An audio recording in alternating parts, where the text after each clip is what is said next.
Hi everyone. So today I'm going to interact with Shubhendu, and he got selected in Bihar Public Service Commission as assistant professor on the post of assistant professor in civil department. Shubhendu is a very down to earth person and very honest individual, and he has many things to offer. उनके बहुत अच्छे marks आए हैं, 15 में से 11 number उनको मिले हैं इंटरव्यू के अंदर। और उन्होंने ऑनेस्टली ये चीज़ को माना कि वो बीटेक और एमटेक उनका कहीं बहुत अच्छे कॉलेजेस से नहीं हुआ है, प्राइवेट कॉलेजेस से हुआ है। और उसका लेकिन इम्पैक्ट उनकी परफॉर्मेंस पे नहीं दिखा। मतलब जो उन्होंने इंटरव्यू दिया तो उन्होंने इंटरव्यू कॉन्फिडेंटली दिया। कई क्वेश्चन ऐसे थे जो आंसर बहुत बेसिक क्वेश्चन के आंसर वो नहीं कर पाए। उन्होंने एग्जांपल दिए हैं कि ये तो बहुत ही बेसिक था, मैं उसका आंसर भी नहीं दे पाया। लेकिन उन्होंने ऑनेस्टली बोल दिया और कॉन्फिडेंटली बोल दिया कि सर ये मेरे को नहीं आता। बहुत से स्टूडेंट्स ये सोचते हैं कि interview is all about knowledge. Knowledge is required, but interview is not only about knowledge. It is about how you present yourself. आप किस तरीके से अपने आप को प्रेजेंट करते हैं, कॉन्फिडेंस कैसे रखते हैं। अगर आप इनकार करते हैं तो आप ना कैसे करते हैं, इनकार कैसे करते हैं। अगर आप आंसर कर रहे हैं तो आप कैसे आंसर कर रहे हैं। ये बहुत सी चीजें मैटर करती हैं इंटरव्यू के अंदर, और इन सब चीजों का मिला जुला इम्पैक्ट इंटरव्यू में दिखता है। बिहार पब्लिक सर्विस कमीशन का इंटरव्यू में मार्क्स जो बच्चों के आए हैं वो 1 नंबर से लेकर 14 नंबर के बीच में वेरी किए हैं आउट ऑफ 15। जिनके 10 से ऊपर हैं वो सिलेक्ट भी हुए हैं, जिनके 4-5 से कम है वो रिजेक्ट भी हुए हैं। रिटन में चाहे कैसा भी हो, लेकिन इंटरव्यू बहुत इंपॉर्टेंट है। तैयारी कीजिए अच्छे तरीके से और इंटरव्यू को सीरियसली लीजिए सो दैट आप इसको कन्वर्ट कर सकते। So let's listen what Shubhendu is to tell us. Okay, so Shubhendu, first of all let me thank you, आपने मॉर्निंग में टाइम दिया इंटरेक्शन के लिए। Welcome sir. ओके शुभेंदु, आप सेलेक्ट हुए हैं as assistant professor in Bihar public service commission in civil engineering domain. So आज आपसे ये सारे के सारे इंटरेक्शन करेंगे और जानेंगे किस तरह का इंटरव्यू था आपका बिहार पब्लिक सर्विस कमीशन में और आपकी जर्नी कैसी थी। सो शुभेंदु, पहले मेरा फर्स्ट जो पॉइंट है वो आपके बारे में ही है। आप अपने बारे में हमें थोड़ा सा बताएं कि आप कहाँ से हैं और आपका ग्रेजुएशन कब हुआ था और उसके बाद से आप क्या कर रहे थे जब तक कभी फाइनली सिलेक्शन नहीं हो गया था। मैं सर बिहार का एक जिला है गया, गया डिस्ट्रिक्ट में बिलोंग करता हूँ। ओके। और मैंने अपना ग्रेजुएशन जो है 2015 में एक प्राइवेट इंजीनियरिंग कॉलेज है मेरठ में, वहाँ से कंप्लीट किया। उसके बाद मैं बिना उसी साल मेरा फाइनल ईयर में गेट क्वालिफाई हो गया था। तो फिर मैंने एमडीयू जो रोहतक में है वहाँ से मैंने अपना एमटेक कंप्लीट किया। तो 2017 हमारा एमटेक कंप्लीट हो गया। आफ्टर दैट मैं इस बीच में गवर्नमेंट जॉब की भी तैयारी कर रहा था और फॉर्चुनेटली मैं 2-3 जगह सेलेक्ट भी हुआ, पर फाइनल सिलेक्शन में मैं नहीं जा पाया था। तो इसके बीच मैं तैयारी भी कर रहा था, लेकिन 2017 के बाद मैंने जॉब भी ज्वाइन कर लिया। मैंने एक assistant professor JP engineering college में कुछ दिन टीचिंग किया। उसके बाद मैंने कोचिंग ज्वाइन की, द गेट एकेडमी, और भी बहुत सारे प्लेटफॉर्म हैं जहाँ पे मैंने as a freelancer, as a tutor, GATE tutor के तौर पे काम किया। ओके। उसके बाद फिर लॉकडाउन आ गया और फिर इस बीच ये वैकेंसी आई, तो मैंने इसको एक अपॉर्चुनिटी की तरह देखा और फिर मैंने इसका फॉर्म फिल किया और फिर मैं इसके प्रिपरेशन में लग गया, क्योंकि इसका जो पूरा सिलेबस था वो पूरा गेट से मैच करता था। और सबसे अच्छी बात थी कि इसका जो करिकुलम डिजाइन किया गया था इस एग्जाम का, उसमें तीनों चीज़ का इक्वल वेटेज था, आपके एकेडमिक मार्क्स का और रिटन मार्क्स का, और उसके बाद जो आपका इंटरव्यू का मार्क्स है। ओके। तो ये मुझे सही लगा, तो इससे मैंने फिर इसका प्रिपरेशन करना स्टार्ट कर दिया था और उसके बाद फिर मेरा यहाँ पे सिलेक्शन हुआ। शुभेंदु, आपने बताया कि वेटेज इक्वल था, वो बात दोबारा से बता सकते हैं आप हमें, क्या था वो मार्क्स वगैरह के बारे में बता जैसे रहे थे। जैसे इसमें टोटल 40 मार्क्स के थे सर, वो रिटन एग्जाम हुए थे। ओके। टोटल 80 क्वेश्चन आए थे और टोटल गेट बेस्ड क्वेश्चन था ये। तो 80 क्वेश्चन में से 40 मार्क्स के क्वेश्चन थे, 1 क्वेश्चन हाफ मार्क्स के थे। तो यहाँ पर टोटल 40 मार्क्स का तो रिटर्न था। उसके बाद एकेडमिक 15 में से वेटेज मिलना था आपको, जो आपका बीटेक का परसेंटेज है, मास्टर्स का परसेंटेज है, और जो आपकी पीएचडी है, पीएचडी पे उन्होंने एक इक्वल वैल्यू रखा था 5 मार्क्स का।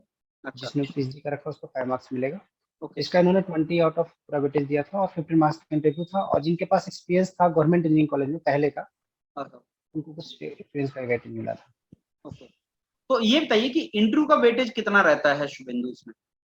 सर मैं अपने बारे में ही अगर आपको बताऊं तो आपके गाइडेंस के कारण, मेरा इंटरव्यू के कारण ही सिलेक्शन हुआ है। ओके। और 15 में से मुझे 11 मार्क्स मिले थे इंटरव्यू में। अच्छा, 11 मार्क्स मिले थे आपको 15 में से। Yes sir. ओके। तो बच्चों के काफी कम भी जाते हैं क्या, मतलब कितने नंबर तक। हाँ, मिनिमम मिनिमम 2 मार्क्स भी मिले हैं लोगों को अच्छा। और मैक्सिमम 12 मार्क्स भी मिले हैं। तो 2 से लेके 12 तक का रेंज है मतलब। हाँ, ये आपके मतलब कट ऑफ में आपको बहुत ज्यादा वेरिएशन देखने को मिल जाता है। मतलब आपके मार्क्स सिलेक्शन 1 मार्क्स पे भी रुक सकता है। अगर चलिए आपका वैसे इंटरव्यू वेल नहीं हुआ तो तो मतलब इंटरव्यू बहुत मैटर करता है। आपके 11 नंबर आए हैं, इसका मतलब आपका इंटरव्यू अच्छा गया था। तो शुभेंदु हाँ अब सर, उसी के बारे इंटरव्यू। में जानेंगे आपसे। आप हमें थोड़ा सा डिटेल में बताइए कि जब आपका इंटरव्यू हुआ शुभेंदु, तो किस तरीके से था वो? अंदर कितने मेंबर बैठे हुए थे, और जब आप अंदर गए तो किस तरीके से सारा स्टार्ट हुआ? Including chairman sir, total 7 members थे हमारे पैनल में। और जब हमारा एंट्री हुआ तो उन्होंने पहले मुझे काफ़ी एज इट इज छोड़ा कि आप पहले रिलैक्स हो लो, और पानी वानी लेना तो आप ले सकते हो। और उसके बाद मैं बैठा वहाँ पे। सबसे पहले इंटरेक्शन जो है चेयरमैन सर ने किया हमारे साथ, और उन्होंने बेसिक्स पूछा हमसे कि आपका एकेडमिक्स है, क्योंकि वहाँ पे पर्सनल डाटा शेयर नहीं होता है इंटरव्यू में। तो उन्होंने आफ्टर जो एकेडमिक है, मतलब जब मैंने बीटेक कहाँ से किया, एमटेक कहाँ से किया, ये सब बेसिक पूछ करके फिर आप अब तक क्या कर रहे थे, ये सब मेरे से जाना उन्होंने। फिर मैंने उनको बताया। उसके बाद वो बहुत ही बेसिक क्वेश्चन से स्टार्ट किया, उन्होंने टेक्निकल पे ही स्टार्ट किया। उन्होंने मेरे से पहला क्वेश्चन पूछा कि नेशनल हाईवे और एक्सप्रेस वे में आप डिफरेंस बता सकते हैं। तो मैंने उसको बहुत अच्छे से एक्सप्लेन किया, एक्सप्रेस वे और नेशनल हाईवे का जो डिफरेंस है। उसके बाद उन्होंने जो रोड होते हैं उसकी बिट्स वगैरह पूछी कि कितनी रोड की बिट्स होती है, प्रेजेंट में क्या नया हो रहा है रोड के सेक्टर में। मतलब वो एक्चुअली टेक्निकल टीम से नहीं थे, तो उन्होंने मतलब ओवरऑल क्वेश्चन ही पूछा मेरे से। उसके बाद उन्होंने अपने जो राइट हैंड पे टेक्निकल एक्सपर्ट्स थे उनको अपना हैंड ओवर कर दिया इंटरव्यू। और उन्होंने सबसे पहले मेरे से पूछा कि अगर आप टीचिंग कर रहे थे तो आप कौन सा सब्जेक्ट पढ़ाते थे। तो मैंने बताया सर मैं रिसेंटली इरीगेशन इंजीनियरिंग और सर्वे और इन्वायरमेंटल इंजीनियरिंग ले रहा था। तो उन्होंने इरीगेशन इंजीनियरिंग को चूज किया, और उनका पहला क्वेश्चन था कि इरीगेशन इंजीनियरिंग और एग्रीकल्चर इंजीनियरिंग में क्या डिफरेंस होता है। इरिगेशन और एग्रीकल्चर में क्या डिफरेंस है? हाँ, तो ये उनका पहला क्वेश्चन था। उसके बाद मैंने उनको एक्सप्लेन करके बताया वो चीज़। फिर इरिगेशन का डिफिनेशन, ये सब जो बेसिक टर्म्स होते हैं इसमें हमारे इरिगेशन इंजीनियरिंग में, ड्यूटी, डेल्टा, फील्ड कैपेसिटी, ये सब सारी चीज़ें उनसे मैंने पूछा। देन एक नेक्स्ट मेंबर पे हमारा ट्रांसफर हुआ इंटरव्यू। तो उन्होंने मेरे से पूरा जो कैनाल का डिस्ट्रीब्यूशन चैनल होता है उसको मेरे से उन्होंने बोला कि आप बोर्ड पे चले जाइए।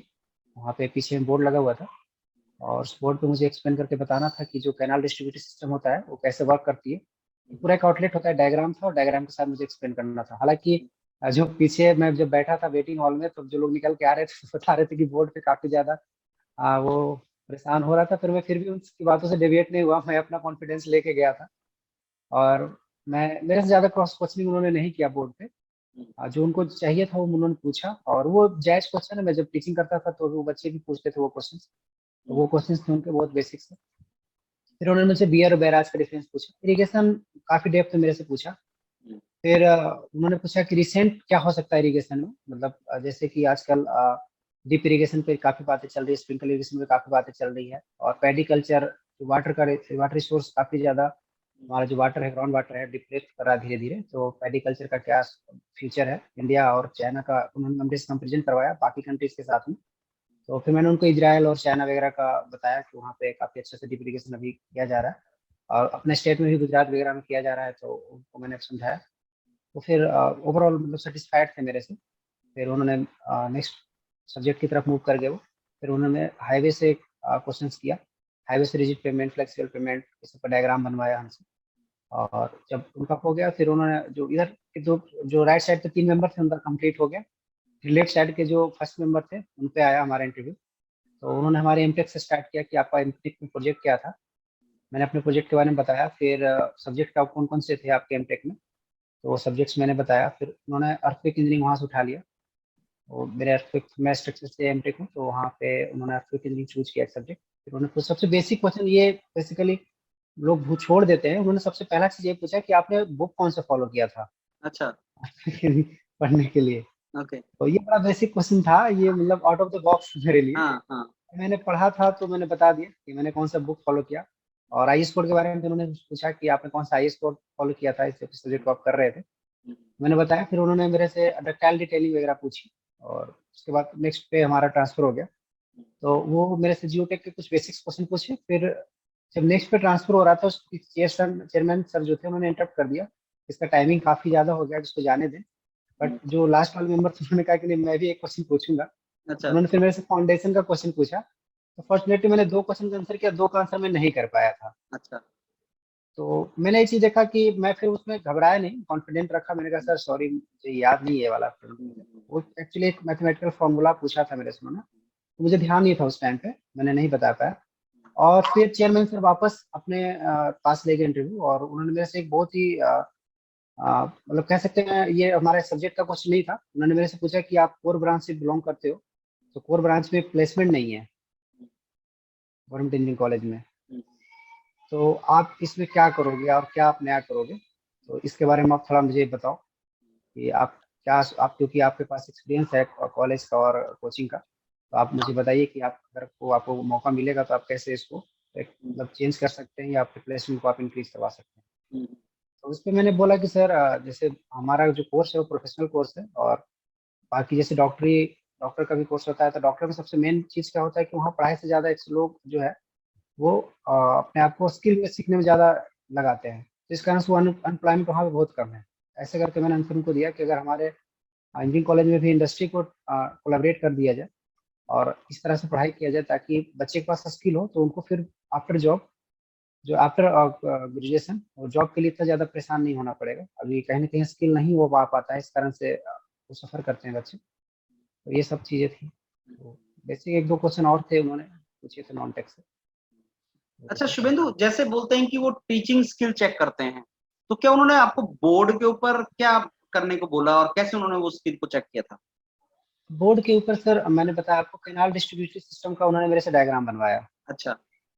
और फिर उसको पूरा एक्सप्लेन करने के लिए बोला हमसे कि आप उसको पूरा एक्सप्लेन करके मुझे समझाइए, हम्म। जैसे आप क्लास में समझा सकते हैं उसको आप अच्छा। समझाइए कि कैसे ये सारी अच्छा। चीज़ें हैं। तो मेरे को उन्होंने लगभग अप्रॉक्स 8 to 10 मिनट्स मैंने वहाँ पे एक्सप्लेन किया था। मेरा इंटरव्यू थोड़ा लंबा चला था और 30 to 35 मिनट्स के अप्रॉक्स चल गया था। नॉर्मली वह 25 मिनट चल रहा था। हाँ 20-25 मिनट चल रहा था वैसे, ओके। और किसी किसी का थोड़ा कम भी चल रहा था, तो मेरा 30-35 मिनट का अप्रॉक्स चला था। तो उसमें से 8 मिनट आप बोर्ड पे रहे और आप पढ़ाते रहे, उसको टॉपिक को करवाते हाँ रहे। 8 मिनट में बोर्ड पे रहा, पूरा डायग्राम मैंने बनाया कैनाल सिस्टम, उसमें branch canal, main canal, subsidy canal, ये सारी चीजें होती है, ओके। वो मैंने पूरा उनको बना करके दिखाया। और उसी बीच में उन्होंने क्वेश्चन फिर पूछा था कि कैनाल में वाटर कैसे लाएंगे, तो बियर बैराज भी मैंने बोर्ड पे ही समझाया था उनको, तो ठीक ठाक टाइम लगा था उसमें। तो शुभेंदु, उसमें उन्होंने क्रॉस क्वेश्चनिंग वगैरह किया था जो आप बोर्ड पे करवा रहे थे उसमें?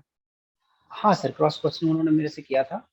और जैसे मैंने उनको पूछा कि सबसे पहला क्वेश्चन तो उनका यही था कि जैसे कैनाल है और आप कैनाल में वाटर कहाँ से लाओगे, तो मैंने बताया सर रिवर से वाटर लाऊंगा। तो उन्होंने कहा अच्छा ठीक है, अगर रिवर से वाटर आप लाओगे तो रिवर का लेवल डाउन है और कैनाल का लेवल अगर अप है तो फिर इसमें वाटर कैसे आएगा। तो मैंने कहा सर इसके लिए स्ट्रक्चर बनाना पड़ता है हमको, क्रॉस ड्रेनेज वगैरह करना पड़ता है। तो वो उन्होंने फिर बताया कैसे क्रॉस ड्रेनेज वर्क क्या होता है, तो क्वेश्चन पे वहां से बनते चले गए अच्छा। फर्दर उस सब्जेक्ट्स पे।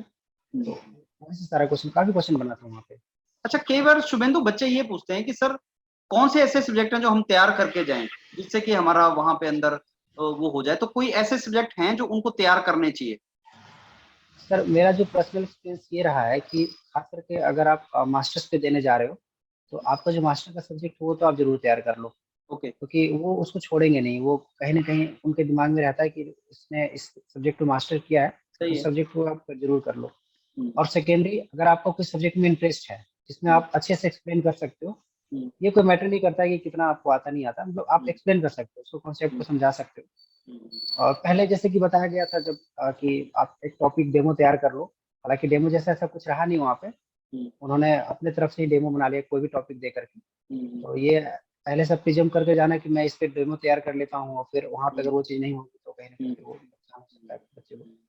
तो तो कई वो बार ये स्टूडेंट, होता है कि बच्चे ने कोई टॉपिक तैयार नहीं किया होता, कोई सब्जेक्ट तैयार नहीं किया होता, जैसे वो सर्वे मैंने तैयार नहीं किया, लेकिन अंदर से जो एक्सपर्ट बैठा है वो सर्वे में से पूछना चाह रहा है, तो ये सिचुएशन आई थी क्या आपके साथ कि सब हाँ आपको सर मेरे सबसे? साथ आई थी, मेरे साथ आई थी सिचुएशन। जैसे मैंने जियो टेक्निकल इंजीनियरिंग इतना पढ़ के नहीं गया था ना, तो मैंने जैसा अभी बताया था आपको कि जियो टेक्निकल इंजीनियरिंग में मेरे से जो बेसिक्स थे वो तो मुझे आते थे, क्योंकि वो हर किसी को आता ही है। जब वो फाउंडेशन के पार्ट पे चले गए तो वहाँ पे मुझे थोड़ा सा प्रॉब्लम हुआ, तो उसके लिए फिर ठीक है मैंने बोला कि सर मैं अभी मुझे याद नहीं है, ध्यान नहीं आ रहा।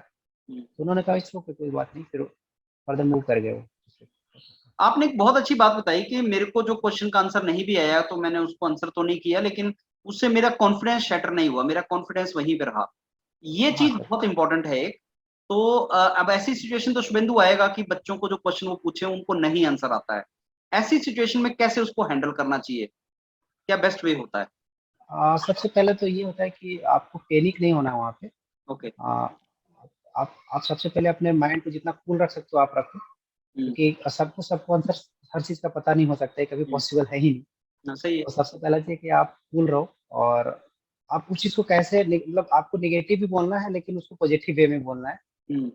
इट मीन्स कि अगर आपको मना भी करना है तो आप ऐसे मना करो कि सामने वालों को लगे कि हाँ ठीक है, उसने मना नहीं किया है, हाँ। नहीं पता है, शायद भूल गया है इस टाइम। तो ये चीज है। हालांकि मुझसे बहुत बेसिक चीज पूछा, थिक्सोट्रॉपी पूछा था सर। एक थिक्सोट्रॉपी एक टॉपिक होती है, हम्म, और अनफॉर्चुनेटली मैं भूल गया उस टाइम पे। बहुत बेसिक क्वेश्चन है ये जियोटेक का। अच्छा। और ये थिक्सोट्रॉपी मतलब हर किसी बच्चे, जो बच्चा इनिशियली भी तैयारी करता है ना, हाँ, उसको पता चैलेंजिंग होता है। में, तो उसको पता होता है, पर मैं मिस कर गया उस टाइम पे। होता है, प्रेशर होता है, हाँ, आपको नहीं याद आती है कभी कभी चीजें। हाँ, तो हाँ, मुझे नहीं याद आया वो। उन्होंने मुझसे फॉर्मूला पूछ लिया थिक्सोट्रॉपी का, मैंने डेफिनेशन तो बता दिया, बट फॉर्मूला मुझे ध्यान नहीं आया बिल्कुल। हाँ, हाँ। मैंने कहा सॉरी, मुझे याद नहीं आ रहा है फॉर्मूला, बट मैंने पढ़ा है पर मैं रिकॉल नहीं कर पा रहा हूँ। तो उन्होंने मेरे फिर, को लगता है वो उस ऑनेस्टी को पसंद करते हैं कि अगर कोई ऑनेस्टली बोलते कि नहीं सर मेरे को अब ये पता नहीं है, मेरे को याद नहीं आ रहा है, हाँ तो वो वो कॉन्फिडेंस चीज के तो है। हम्म, वो एक्सपर्ट्स होते हैं काफी, उनको पता है वो सारी चीजें, हम उनको घुमा नहीं सकते हम्म, हैं।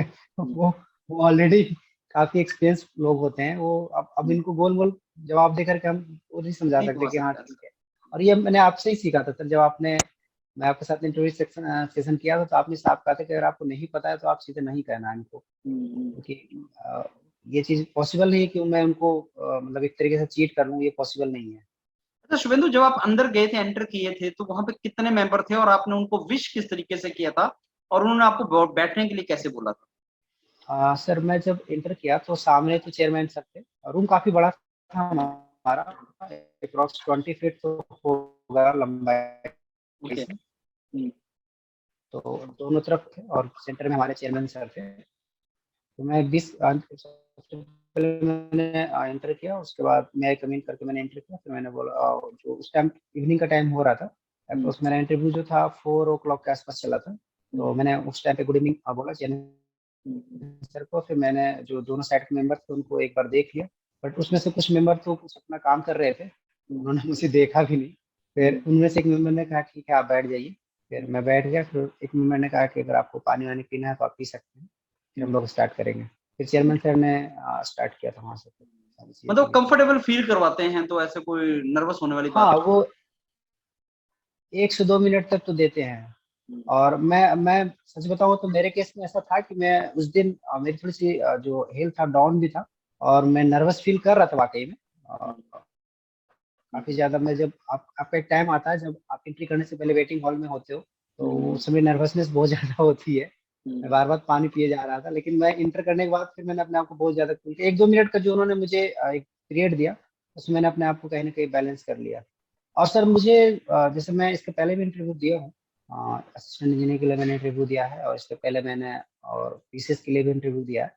तो उन दो इंटरव्यू से मैंने कुछ सीखा था कि इंटरव्यू टोटली कैंडिडेट के हाथ में होता है, वो उसको जिस डायरेक्शन में ले जाना डायरेक्शन चाहता है है, वो ले जा सकता है। सही बात है। तो, तो इस बार मैंने वो काम किया। मैंने शुरुआत से ही वो चीज लास्ट में ले जाके छोड़ दिया कि आप मेरे से क्वेश्चन हाईवे और इरिगेशन पे ज्यादा करोगे। अच्छा। तो वो मेरे से ज्यादा क्वेश्चन उसमें किए। तो आप उनको उस पिछली डायरेक्शन में बार ले गए। ऐसा हुआ। हाँ मैं उस डायरेक्शन में लेके जहाँ पे मैं कंफर्ट था। तो कहीं ना कहीं मुझे उसका बेनिफिट मिला। अच्छा शुभेंदु, ये ये ड्रेसिंग चीज। सेंस वगैरह में के बारे में आप क्या मानेंगे कि कैसी ड्रेसिंग होनी चाहिए? बच्चों को क्या ड्रेसिंग सेंस में अपना देखना चाहिए? ड्रेसिंग सेंस तो सर बहुत इंपॉर्टेंट है। खास करके कोई भी गेजेटेड पोस्ट के लिए आप जाते हैं इंटरव्यू के लिए, तो वहाँ बहुत मैटर करता है आपका जो ड्रेसिंग सेंस है। सबसे पहला तो आप सिंपल सोअर जो गाइडलाइंस हैं ड्रेस के, जो कलर डिफाइन किए गए हैं कि जिस कलर के आपको शर्ट्स पहनने हैं, ब्लेजर्स पहनने हैं और शूज वगैरह, तो इस पे आप प्रॉपर ध्यान दो। अगर आपके पास नहीं तो आप खर्च करो इन पे, उसमें कोई गलत नहीं है। और प्रॉपर तैयारी, अब जरूरत पड़े तो टचअप वचअप जितना कर सकते हैं आप करके जाएं, क्योंकि वो लुक कहीं ना कहीं मैटर करता है, अपीयरेंस आपका मैटर करता है। मतलब तो शूज से लेके तो टाई तक आपको बहुत अच्छे तरीके से हाँ, ड्रेसअप होना चाहिए हाँ और लगना अपीयरेंस चाहिए बहुत कि important गेस्टेड पोस्ट के लिए जा रहे हैं आप। है। हाँ सर, वो मुझे लगता है कहीं ना कहीं वो मैटर करता है उस चीज, क्योंकि जो आपके अंदर बैठे होते हैं, अंदर जो इंटरव्यूअर बैठे होते हैं, वो भी ऑलरेडी अच्छे ड्रेसिंग सेंस के साथ ही हाँ, बैठे होते हैं। और उस चीज को वैल्यू करते भी हैं वो लोग। हाँ तो वो कहीं ना कहीं मैटर करता चाहते है। भी हैं कि आप उसी वे में आए, क्योंकि देखिए आप यस, एक असिस्टेंट प्रोफेसर बनने वाले हैं, तो वो रिफ्लेक्ट होना भी चाहिए। यस सर, वो चीज कहीं ना कहीं वो देखते हैं। आपने एक पॉइंट से बताया था कि जैसे जो बाहर लोग होते हैं, बच्चे होते हैं, वेटिंग में के इंटरव्यू दे के आ रहे होते हैं, तो बाकी उनसे इंटरेक्ट करते हैं।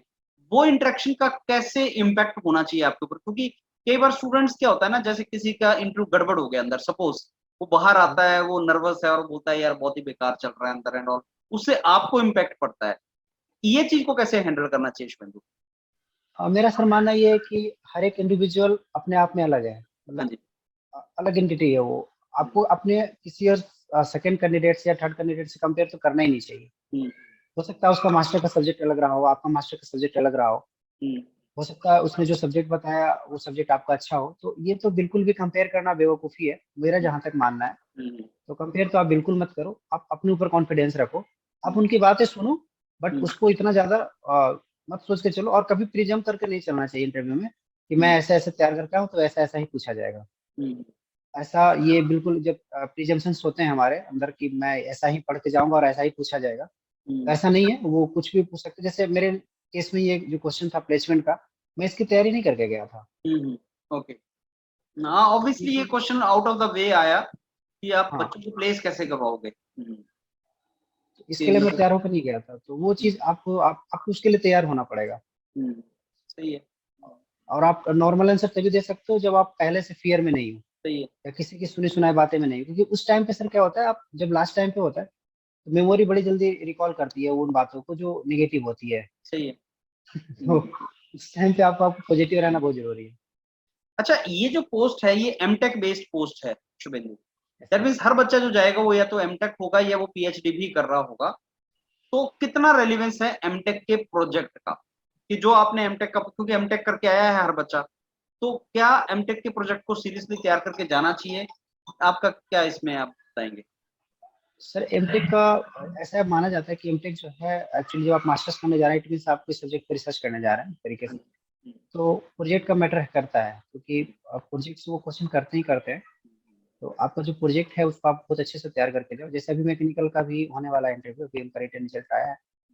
तो उनके लिए है कि आप ज़रूर तैयार करके जाओ। आपका जो मास्टर्स में जो भी आपने थीसिस बनाया था या फिर जो भी आपने प्रोजेक्ट किया था, उसको आप बहुत अच्छे तरीके से तैयार करके जाओ, क्योंकि उसको क्वेश्चंस पूछेंगे आपसे और वो जेन्युइन होना चाहिए। जो आपने काम किया है, आप एक बार फिर से अपना डिसर्टेशन जो थीसिस होगी, फाइल होगी आपके पास, आप उसको पढ़ लो और आप उसको एक बार जेन्युइन तरीके से आंसर करो उसको। और बेसिकली वो आउटकम से मतलब रखते हैं कि आपने जो काम किया उसका आउटकम क्या था। उनको डिटेल से कोई मतलब नहीं कि आपने क्या किया, लैब में क्या किया, किससे क्या किया, उससे उनको कोई लेना देना नहीं होता है। चलिए, बहुत सही है शुभेंदु। मोर और लेस आपसे बहुत ज्यादा इन्फॉर्मेशन मिला है, काम की इन्फॉर्मेशन मिला है। एंड क्योंकि आपके मार्क्स बहुत अच्छे हैं, इंटरव्यू में 11 नंबर लिए हैं आपने 15 में से, तो आई एम वेरी श्योर कि जो आपने जैसे से बताया है स्टूडेंट्स वो सुनेंगे और वो इम्प्लीमेंट करने की ट्राई करेंगे और वो लर्न करने की ट्राई करेंगे। अब क्योंकि बिहार पब्लिक सर्विस कमीशन के इंटरव्यूज अभी चलना स्टार्ट हो जाएंगे, बच्चों को कॉल्स आ गई हैं शुभेंदु, तो कुछ एडवाइस अगर आप देना चाहें उनको, कुछ टिप्स आप देना चाहें फ्रॉम योर साइड।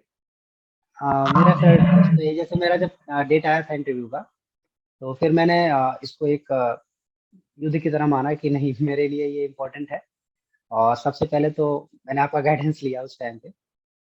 मैं जा सकता था कहीं भी और भी, लेकिन मैंने सोचा कि नहीं, मैं एक्सपर्ट्स की गाइडेंस लूँगा, क्योंकि इसके पहले ही मैंने दिया था इंटरव्यू, और वो मेरा इतना वेल नहीं था, इतना अच्छा नहीं गया था। तो फिर मैंने आपकी गाइडेंस में आया और काफ़ी चीज़ें मैंने आपसे सीखा। और उसके बाद अपने सब्जेक्ट्स पे आप बहुत ज़्यादा काम कीजिए। आप कम से कम 4-5 सब्जेक्ट ऐसा लेकर के जाइए अपनी साइड से, जिसमें आपको भी कॉन्फिडेंस हो और सामने वाला जब पूछे तो उसको भी कॉन्फिडेंस आ जाए कि हाँ, इस कैंडिडेट को वाक़ई में आती है ये चीज़ें। तो वो चीज़ आप ज़रूर कर लो। 4-5 सब्जेक्ट आप आसानी से तैयार कर सकते हैं, अगर अभी से आप टाइम देंगे तो। तो वो चीज़ बहुत ज़रूरी है सर। आप क्योंकि मतलब क्योंकि यहाँ पे सीरियसली पूरा लीजिए, इंटरव्यू को सीरियसली करिए। हाँ, मैटर करता है, क्योंकि आपको अगर 2 मार्क्स मिलेंगे तो आप सिलेक्शन से पीछे हट जाओगे, और अगर आपको अच्छे मार्क्स मिलेंगे तो आप सिलेक्शन में आ जाओगे। सही सही है, अगर 2 नंबर आएँगे तो बाहर भी हो जाओगे और 12 नंबर आपके मिल गए तो आपका डिफरेंस आ जाएगा। और एक चीज़ मैं और यहाँ पे ऐड करना चाहूँगा सर, जैसे हाँ जी। बेसिकली बहुत सारे बच्चे, जैसे मेरा दोनों एमटेक और बीटेक दोनों प्राइवेट कॉलेज से रहा। हुँ, तो बहुत लोग बच्चे हैं जो बैकग्राउंड को लेकर के काफ़ी ज़्यादा नेगेटिव हो जाते हैं हुँ, कि मेरा तो बैकग्राउंड ही नहीं है, पता हुँ, नहीं क्या होगा हुँ, और हमको क्यों कंसिडर किया जाएगा। ये नेगेटिविटी होती है, जो कि मेरे अंदर भी थी। हाँ जी। तो कहीं न कहीं वो चीज़ आपको अपने जो आपका नॉलेज है वो उसको ओवरकम करेगा। ओके। तो आप नॉलेज इतना लेकर के जाओ कि वो चीज़ कहीं कहीं मैटर ना करे ज़्यादा। आपके वैसे भी कॉन्फिडेंस रहे आपका। ऐसे भी लड़के हैं हमारे साथ में जिन जो आईआईटी से पास आउट हैं बीटेक एमटेक, लेकिन फिर भी उनको इंटरव्यू में मार्क्स कम मिले हैं। हम्म, और जो मतलब मैं मुझे लगता है कॉन्फिडेंस का बहुत बड़ा गेम होता है और सही नॉलेज बात का गेम होता सही बात है। तो है, ना ये तो दोनों आपको मैटर ओवर करते हैं। कॉन्फिडेंट होना है, ना आपके अंदर लैक ऑफ कॉन्फिडेंस होना चाहिए। आप अपना बिल्कुल तैयारी करके जाइए। हाँ सर। चलिए Shubhendu, I must thank you once again. And बहुत थैंक अच्छा लगा आपसे बात करके, बहुत ज्यादा पॉइंट्स पता चले हैं। And I am very sure जो बच्चा सुनेगा आपके इस इंटरेक्शन को उसको बहुत बेनिफिट होगा। एंड ये बहुत नोबल प्रोफेशन है जिसमें आप एंटर करने वाले हैं। ये कंट्री का यू भविष्य सर। डिसाइड करता है। एक अध्यापक अपनी लाइफ टाइम में हजारों बच्चों का भविष्य डिसाइड करता है। हाँ और sir. This is a great profession and Shubhendu, and this is a great starting for you. I wish you all the very best in your career. Thank you sir, thank you so thank you. Much.